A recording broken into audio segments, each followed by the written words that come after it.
అయితే వైఎస్ ప్రభుత్వం ఉన్నప్పుడు ఏం జరిగిందంటే మీరు చెప్పినట్లుగా ఈ బటన్ సిస్టమ్ వల్ల ప్రజలందరినీ కూడా ఆర్థికంగా దెబ్బతీసినట్లుగానే ఉంది అనేసి చాలామంది అన్నారు. ఎందుకంటే అసమర్థులుగా తయారయ్యారు.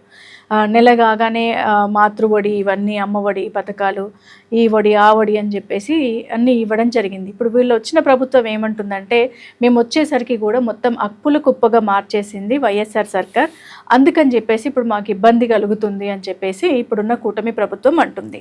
మరి దానిని మీరు ఎలా సమర్థిస్తారు?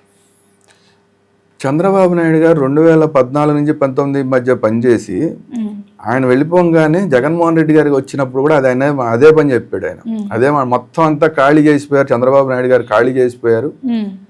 అప్పట్లో మీరు గుర్తుంటే కనుక ఆర్థిక మంత్రి చేసిన యనమల రామకృష్ణుడు గారు ఆయనే స్వయంగా చెప్పాడు, ఆయన దగ్గరే ఉందా మొత్తం మేము ఖాళీ చేసామని చెప్పి. అంటే స్వయంగా తెలుగుదేశానికి సంబంధించిన ఆయనే చెప్పాడు మేము మొత్తం ఖాళీ చేసాం, అక్కడ ఆయన చేయడానికి కూడా ఏమీ లేదని. అయినా నానా తిప్పలు పడి ఈయన ఏదో చేశాడు.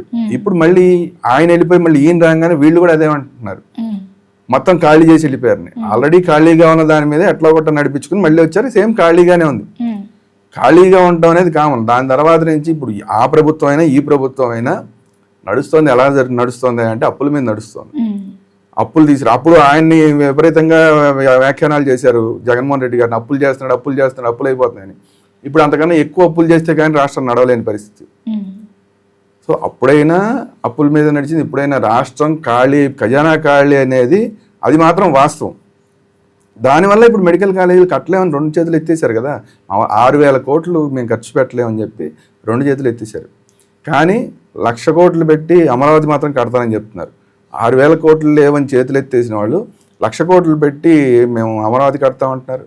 అంటే 10 బిల్డింగులు మేము కట్టలేమని చెప్పిన వాళ్ళు ఏకంగా పెద్ద సిటీనే కడతామని చెప్తున్నారు. ఇది ఎలా సాధ్యపడుతుంది అనేది మరి ప్రజలే ఆలోచించుకోవాలి. మరి వైఎస్ పార్టీ ఉన్నప్పుడు అమరావతిని 3 రాజధానులుగా విభజిస్తామని చెప్పిన జగన్మోహన్ రెడ్డి ఒక్క అమరావతిని కూడా అంటే ఒక రాజధానిని కూడా ఎందుకు నిర్మించలేకపోయాడు? డబ్బులు లేవు.